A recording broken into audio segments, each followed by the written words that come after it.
Thursday. It is time for FYI, and he's always gracious enough to come in the second Thursday of the month. Mayor, of course, Scott Maddasion. Well, 9/11, it was 24 years ago. You were telling me you were in high school at that time. Yeah. I remember walking into my English class. It was probably like second period, I think, when we walked in, and the TV was on there, and the teacher was visibly upset. And I don't remember what her name was at the time, but we remember finding out about it right then. I think I had math with Mr. Smith the first hour or something like that. So there's no TVs in there, right? You don't need TVs in math class. So I remember finding out about that, and then obviously that day was different. You know? I happened to be on the air that day, and my wife Mary had torn her Achilles tendon in a co-ed softball tournament. So she had surgery. She was at home. She gave me a quick call and said, can't believe what's going on. Yeah. Was that tough for you, being on air and Yeah. having to report stuff like that? Yeah, I mean, that's crazy, yeah.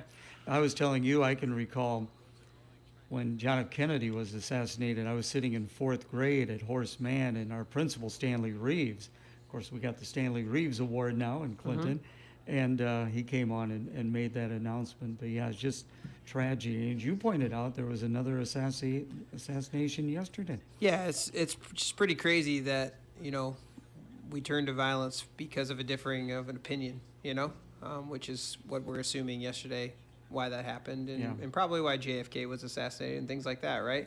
It's just not a good thing, and hopefully we can be better as a people and as a society, and we can all understand that if we have a differing of an opinion, that's great, and we can debate it, we can talk about it, but violence should never be the result of that differing of opinion. Again, visiting with Mayor Scott Maddasion. Let's get started here. Third reading of the rental code update. Yeah, we talked about it last time as far as the rental code update going from a 2-year cycle as far as inspections to a 4-year cycle. So I just kind of wanted to highlight it again. An ordinance has to go through 3 readings, so 3 separate meetings where we read the ordinance for a change.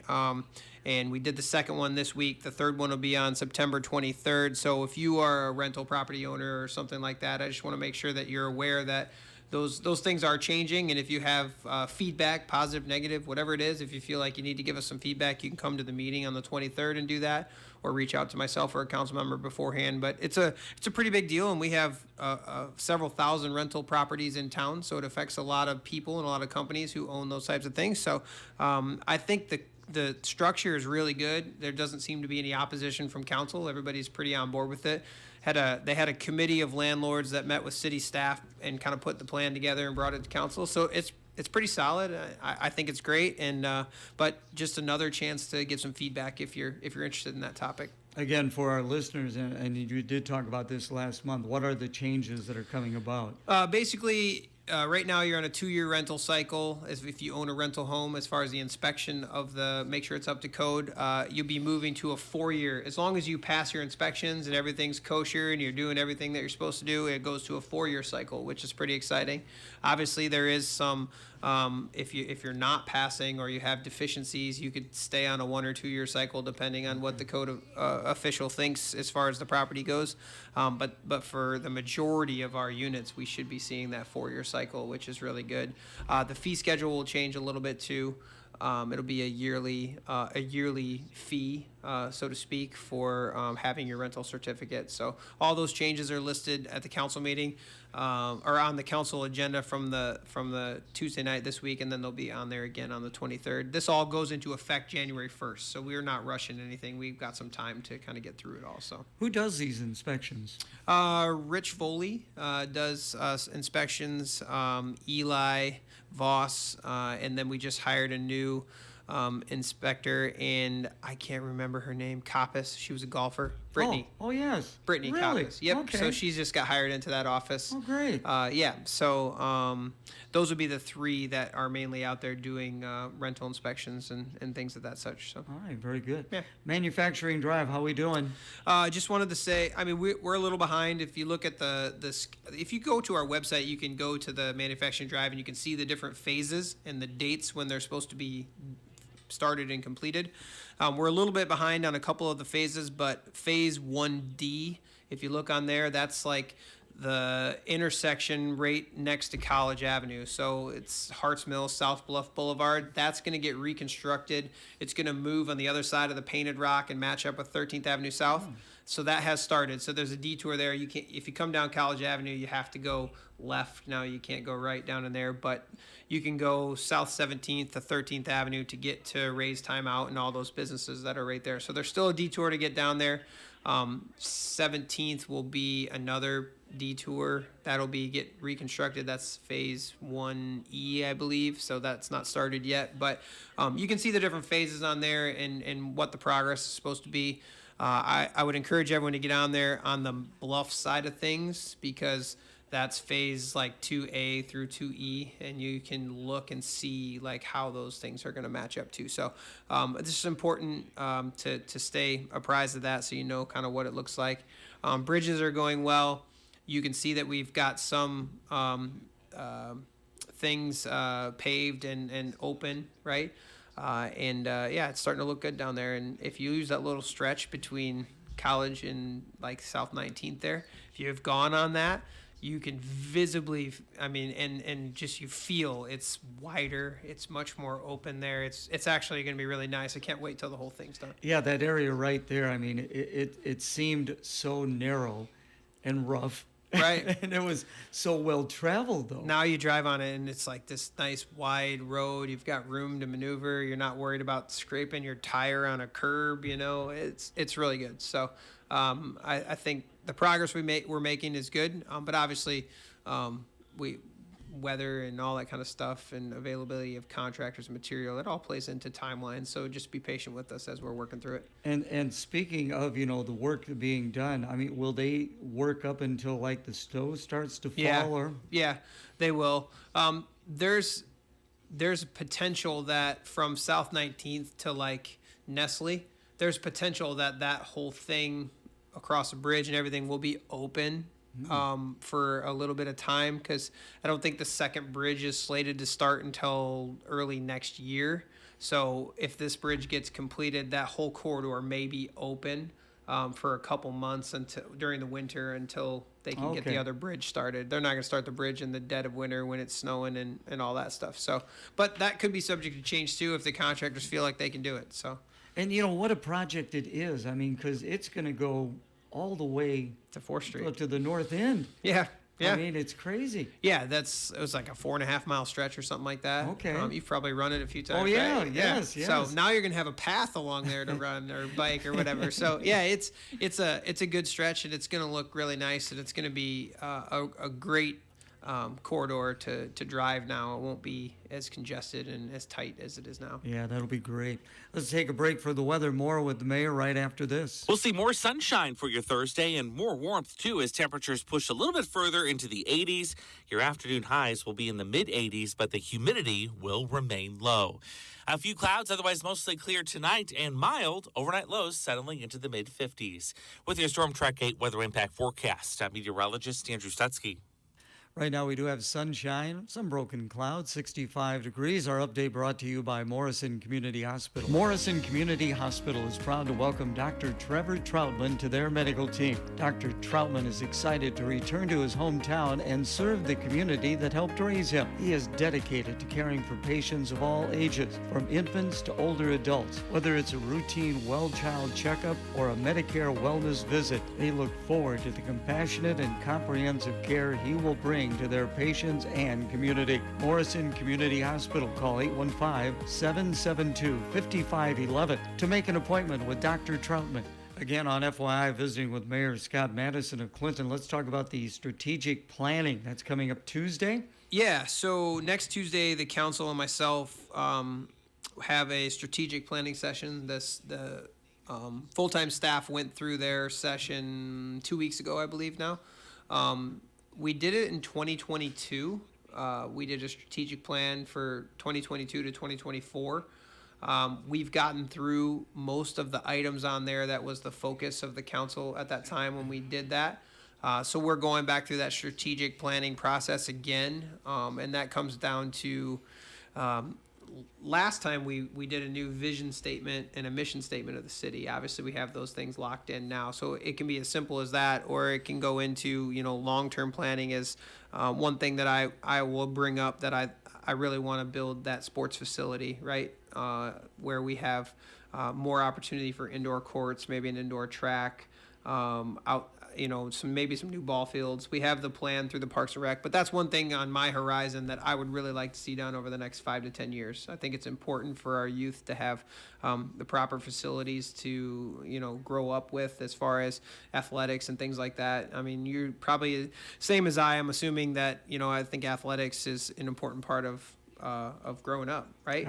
Whether you play youth soccer and that's it, or whether you go all the way through high school and into college, I think it can play an important role in the development of kids, right? Learning how to be a team player and things like that. So our facilities are old. The Erickson Center is old. It's been there a long time, Yes. right? And it does great for what we need, but I think it's important that we kind of look to the, we don't need a Betplex, right, like they have down there, but a mini version of that would be really great for our community. Would it be something like Westwood over in Sterling, Illinois? Yeah, something like that would be wonderful, right? That we have where we can have the opportunity to not only have space for our teams to practice, right? Right now, it's if you ask the Parks and Rec staff, it's tough finding travel teams and practice spots, for basketball, volleyball, those indoor things. So that would really impact that on a huge level.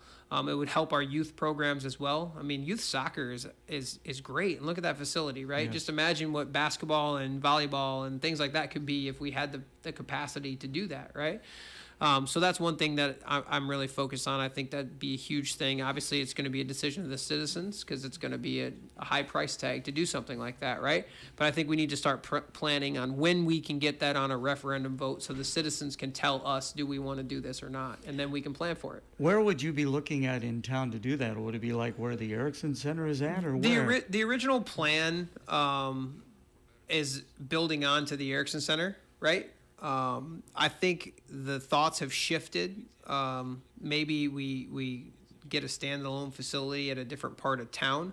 I have some ideas where I think it should be. I think Josh Eggers and the staff at the city have some ideas too, which we're all basically aligned. I would like to see it more maybe along Mill Creek Parkway somewhere. Right? Okay. I think it's ease of access. It can handle high loads of traffic. And then also love to see a lot of development start happening along Mill Creek, right? That would be wonderful. And I think a facility like that could help spur some of that development along Mill Creek, possibly, right? Yeah. To me, that's the logical place. Whether it's on the north side or the south side or in the middle, I don't know. We don't own any of the ground there, so Okay. it's all private ground from people. So I'm not trying to, we're not in conversations with anyone yet. So it's not like we have a spot specifically. I just think along the Parkway is a logical spot to put something like that. Yeah, I was going to ask you if we had the property. No, we along don't. the- So if you're listening and you own property on there, I'm not ready to negotiate. These strategic planning meetings, I mean, is it kind of like a brainstorming session somewhat? Yeah, it is. Yeah, it is. And it can be simple things that are brought up or more complex things or whatever, but it's a good exercise to try to think about what we want to see happen in the city. And then it gives staff the direction of what they want to do, right? So if we have a certain project that we need to get done, right, whatever department is associated with that, then it can get kicked back down to them, and they can start working that plan. Whether it's upgrading something on Riverfront or a new project, or maybe it's what, I don't know, whatever, Yeah. right? I mean, there's a lot of things that can happen out of that, but it's important. The rail park is always a big thing in there, like developing that, and I think we did a good job of that over the last few years. So yeah, it's a cool exercise, but if anybody has any ideas or things they'd like to see, I'd be more than happy to bring them. I'm going to bring the splash pad idea too. I think we should have open public splash pad somewhere. I think that would be nice. Down on the riverfront, you'd be looking. Well, we have one at the pool, right, down there on the Right. riverfront. I would like to see it maybe in a different location. Okay. Maybe somewhere in neighborhood type area where people can walk to it and things like that. So I don't know. That's Yeah. just something that I would like to see. It goes well in a lot of places, and as the size of our city, I think it'd be appropriate for us to look at it at least. Visiting with the Mayor Scott Maddasion. Elections? Yeah. I think it's important to highlight this all the time. Elections November 4th. The deadline for submissions is next week, September 18th. And we have 2 at-large seats, Ward 1 and Ward 3, that are up for the city election this time around. I know we have some names that have been put in already for at-large and for Ward 3. I don't think we've had anybody for Ward 1 yet. Ward 1 is like the southern part of the city. It'd be like Valley Oaks to the casino area all the way down Comanche Avenue in that area, right? Ward 3 is more like just 2nd Avenue South to 13th Avenue North, and then some of the Pershing area, kind of like that. So those are the areas that those are. Then at-large is obviously everywhere. So I'm one that I think it's really important that we have contested elections. I'd like to see a lot of people put their name in the hat. I'd like to see a lot of ideas. I want to hear from a lot of people. And I think it's important that we continue to promote that, right? Because differing ideas and differing viewpoints, I think, is important to the process of government. And that's one way we can get it is if we have a lot of different people running. So that's September 18th. Do they have to like submit with 50 signatures or something like that? I can't remember the exact amount of signatures. I think it's like 25 or 30. It's a percentage of the last city election. Okay, and they just take that to City Hall. Yeah, if you talk to the city clerk, she can get you the paperwork that you have to fill out because it's official forms that you got to fill out. She'll tell you how many signatures you need, and then you have to declare which race you're running for, right? Obviously, you have to live in one of the wards if you're going to run for one of the wards, and then at large, you can live anywhere in the city limits, right? So yeah, the information's down there, but I think it's always good to have choices, right? And the more people that are willing to come out, and I think my perspective on the city and a lot of things have changed drastically since I started doing this in a positive way. And I think that we have a lot of great people out there. We just need some folks to step up and serve a little bit of time. How many of the people that are currently on this going to be running again? I don't know that for sure. I haven't really talked to many of the council members. I do know that one of them is going to run again, but none of the current sitting council members in those seats have submitted papers. Okay. So we'll see what happens. I like to keep updated just so I kind of know who's put their things in. But yeah, I mean that was my last report I got from the city clerk. So we'll wait and see who kind of turns everything in. You got till 5 o'clock on September 18th. So. All right. Tailgate and Tall Boys, where are we sitting at that? Yeah, I have the settlement completed. I got that finalized last Friday. I had a meeting, was it Tuesday morning, with Josh Eggers, city administrator, and the finance director. And we went through the settlement, kind of just verifying numbers and checking things and making sure we didn't miss anything. I'm just waiting on a couple invoices from the promoter side to get uploaded to me so we can just kind of cross-check expenses, right? There's only a few left that we need to get uploaded so we can see those. And then once we do that, we are planning to have that settlement on the 25th of September's Finance Committee. That's kind of what we did last time. We'll have a 3-year comparison. We'll have all those financials at the Finance Committee, and then it'll go to council after that. So probably first meeting in September is when it'll go to the council meeting. Now, that's just a settlement from 2025. We, Josh and I, have began the discussions of what a new contract looks like. We've been talking with the promoters. We're trying to schedule. Sometimes the promoter guys are pretty busy, so it's sometimes hard to get a meeting scheduled. So we're hoping that by the end of this week or early next week, we can have a meeting scheduled with them and have a conversation on what it looks like going forward, and then we'll get something drawn up. Hopefully, I will have that at council October 14th as well. I believe that's the meeting, October 14th. Yep. Hopefully, we'll have that on there that day so that the council can determine if they want to move forward or not. And then it would be probably committee of the whole meeting. So the 28th of October is when it would go to an official business meeting if we're going to do a contract. So And again, we'll have you in on October 9th, so things will be Yeah. a little clearer, I would imagine, by then. And if you were, it was a 3-year contract Correct. originally. Would it be 3 years again, year by year? What did they do there? I would think from the promoter side of things, they're going to want to do a 3-year again, or originally they wanted a 5. So I'm sure they're going to want to lock something in just for their planning purposes, right? Because if you do year by year, waiting for the city to figure it out Oh, each yeah. year could put us in a spot where we don't have it because we don't get things done fast enough, right? But from the city side of things, I think it really comes down to the budget. We have to have that conversation with the council, and we have to determine if we want to continue to, have this in our budget, right? Because so far, we haven't been in the black on anything yet, right? But I think there's a path forward to get there. So it's just how much the council wants to do that. I think this is a great thing. Obviously, a lot of people in the community do. The businesses have been super supportive. Citizens have been supportive. So I think it's something we got to keep going. We just need to be creative on how we're going to fund it and how we're going to do it. Sponsorships, I know you've been very, very good with your sponsorships. Outstanding. I cannot even. When I started this and we started doing the sponsorship thing, I had no clue how supportive the local businesses and local folks were going to be to this event, and it's been overwhelmingly positive from that standpoint, and I'm very grateful because that you really do need that support from your local community and your local teams to really make something like this happen. That's just not for Clinton, that's for everywhere. That's something they preach. The promoters have told us from the beginning. If the community doesn't buy in, it's going to be really hard to keep this thing sustainable. So we just need to do that, and we got room for growth. We could get some more support, but right now I'm very grateful for everybody that's supported us so far. Got a couple minutes left in the program. Let's talk like summer is over with. It was a very busy summer. Music on the Avenue, market music, tailgate and tall boys, other activities down on the riverfront, final Fridays, of course, baseball as well as the showboat. So brief summary of what you thought the summer went like in Clinton. It goes fast, right? There's just so many things to do, and there's so many events to go to and different things, and it's just really cool. I met with the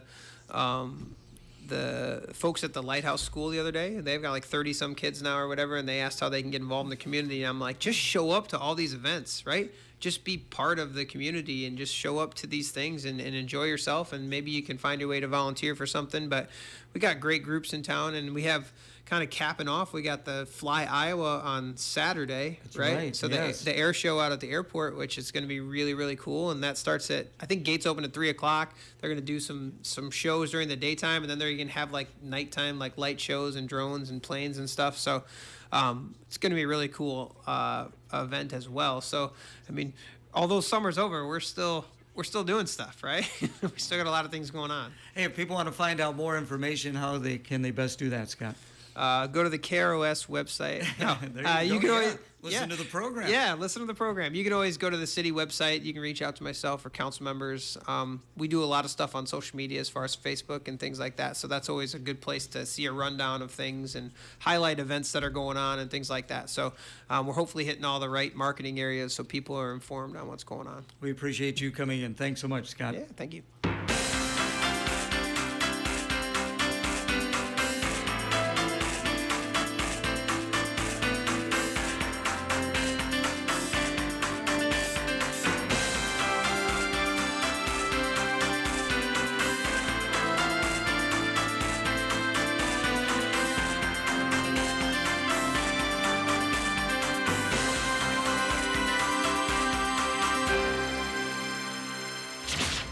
Right now, The Dan Patrick Show. Dan Patrick. Anthony Richardson didn't say, hey, I'm the 4th best player in the draft. Chris Ballard's the GM. Why is it the player is always the bust? Not the GM or the coach. Anthony Richardson came in as a raw talent, and he was a project. The Dan Patrick Show. Dan and the Danettes and you. Heard weeknights at 6 on FM 105.9 and AM 1340 KROS. Once again, we get started with Dan Patrick, but sometime around 7 o'clock, we'll break away River King football. I'll have the call.